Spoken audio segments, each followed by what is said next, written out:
Greetings one and all, how's everyone doing? I hope well, hope you had a safe Memorial weekend, and it is Wednesday, so it's time for a cooking video.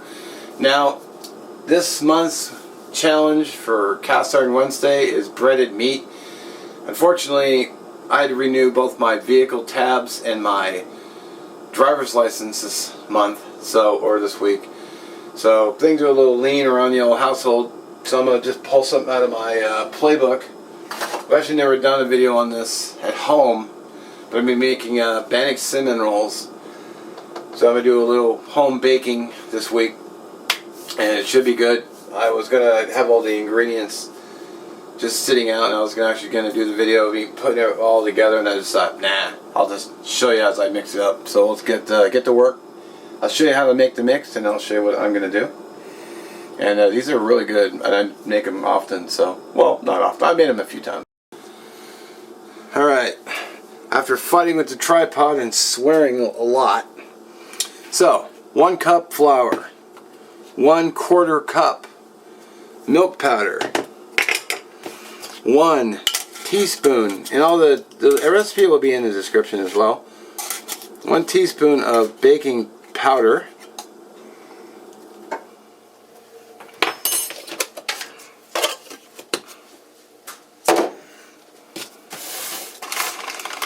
I don't know, about a spoonful of sugar.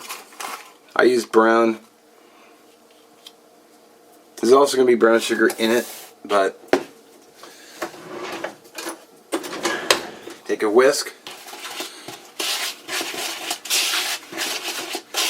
Oh, yeah, and a little salt. You can probably leave it out.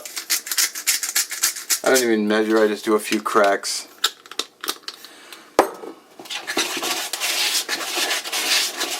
Just mix. Try to leave a little divot in the middle. Plop in some unsalted butter. And what you do is just cut the flour, the butter into the flour.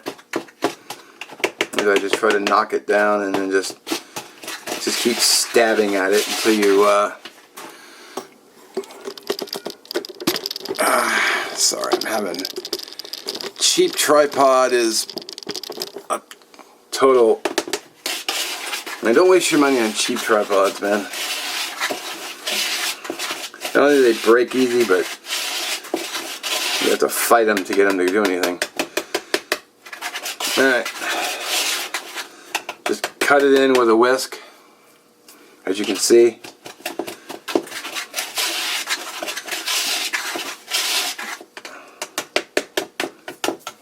Did I get all the ingredients? Yeah, I think I did. I was second guessing myself.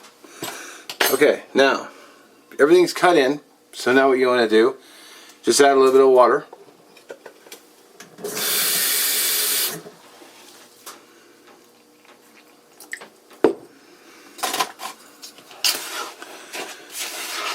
I don't measure the water, I just pour it in. Stir the mix until it starts to come together, almost like biscuit dough. You need a little bit more water? Just add a little bit more water. You need a little less water? Just add a little bit more flour. And I think actually I got the right amount. No,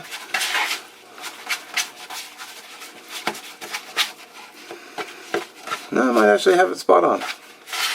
So you want all the water will be absorbed. So there's the mix.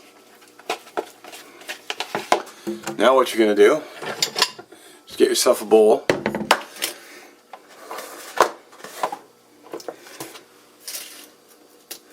You know, as little or as much as you want, it's up to you.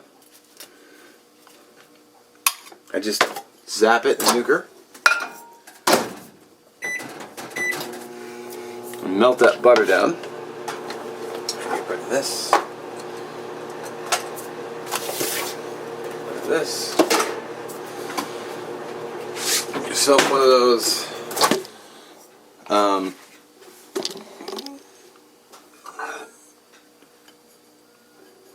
little bit more. Get yourself one of these flexible cutting boards.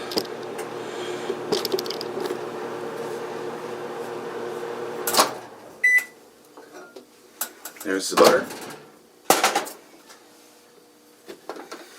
Sprinkle a little bit of flour on the board.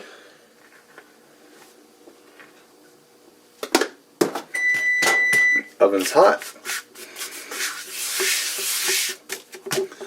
You want to put some on your hand too. Get your hand nice and floured because you're going to be working with your hand. And then just dump the flour out on the dough mixture out.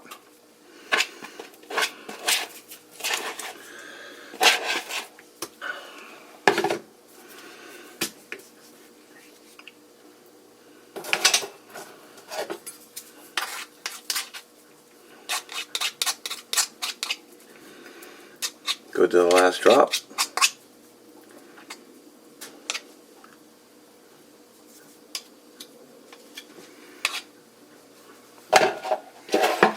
No longer need those.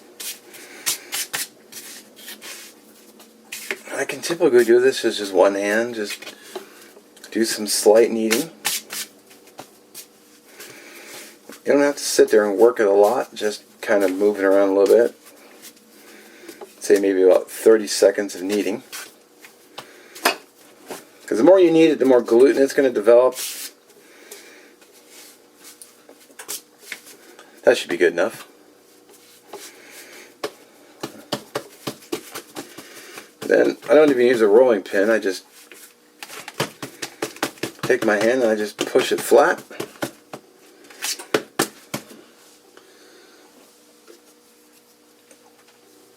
Just a little bit more flour, just so it doesn't stick to your fingers.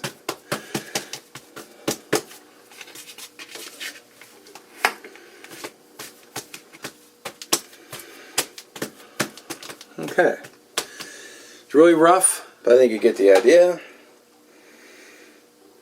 Sprinkle, drizzle your butter all over it. Never said this was healthy. Throw some brown sugar on it. Now you can add as little as you want or as much as you want.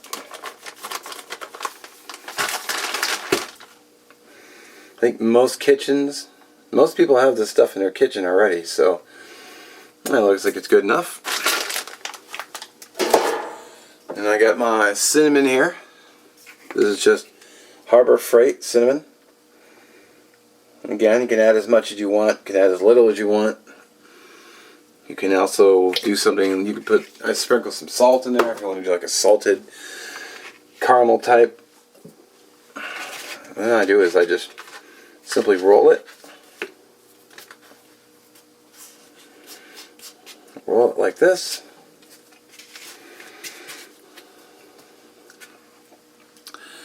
And a little bit of butter is going to come out, no big deal. Got my pan right here. It's just a piece of foil. I normally cut them about 1 inch. Just kind of eyeball it.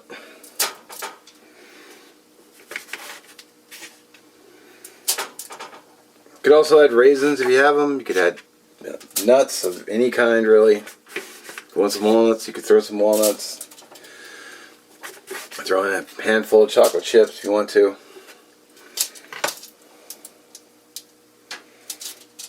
And there you go. Then I just pop the whole thing in the oven. And in 20 minutes. Boom. Alright, let's take a look. I already know their money because I've done this before. But look at that. No, they don't have the Cinnabon perfect look of a cinnamon roll, but who cares? I mean, you're just going to turn them into poop anyway, right? I mean, man, I tell you what, the smell in here is unbelievable. Give those a minute to cool. Man, these things smell so good. And I just, throw them together real rough.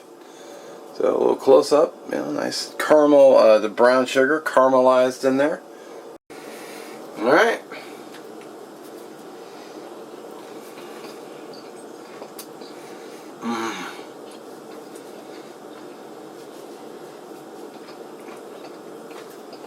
Oh man.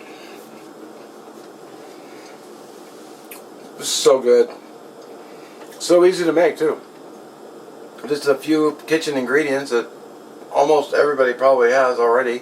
Flour, sugar, salt, baking powder, a little bit of butter, some cinnamon, and all this stuff can be bought at the dollar store, by the way.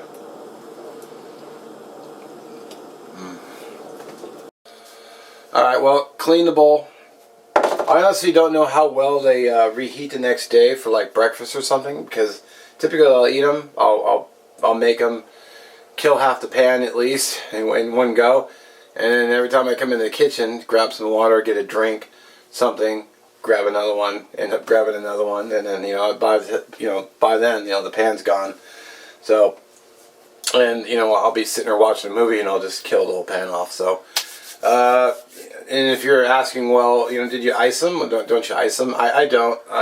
No need. If I wanted more sugar, I just add more brown sugar. So, but you could just, half a cup of powdered sugar, a little water. Just keep stirring. The consistency you like, just drizzle it over the top. Easy. So, as always, thanks for watching. We'll catch you next.